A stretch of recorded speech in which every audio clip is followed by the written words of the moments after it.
harness on your dog, one of the things you can start to do, and even if you can't get a harness on your dog, is carry treats with you on walks. This is going to be super important across the board with anything and everything we're talking about today. I carry a treat pouch. As I was talking to Barbara, I believe she uses a fanny pack. Fanny packs are also effective. Typically, any kind of treat pouch you're going to use, I like to have one hand entry personally. That's a little bit easier for me because if I've got a dog on a leash, I don't want to have to be fiddling with this while also handling the animal.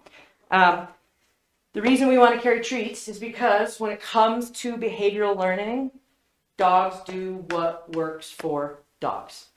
If a dog does a behavior that we like and they get a cookie, or excuse me, if the dog does behavior and they get something they like food or access to another dog, they're going to do more of that behavior.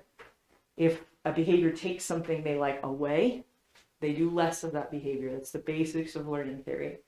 So just like the harness kind of moves them away from what they want, so they stop pulling as much, what we can do is use treats to encourage behavior that we do like. And so when we're on a walk with a dog, anytime that dog makes eye contact with you, so he's sitting next to me, we're walking, and even if he's up ahead of me, if he happens to look back at me, I'm going to start praising and I'm going to give him a cookie. Okay? What he's going to start to realize is every time I look up at my human, I start getting paid.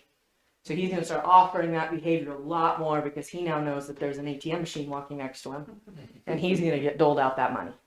Okay? So remember to always reward your dog for things you like for them doing.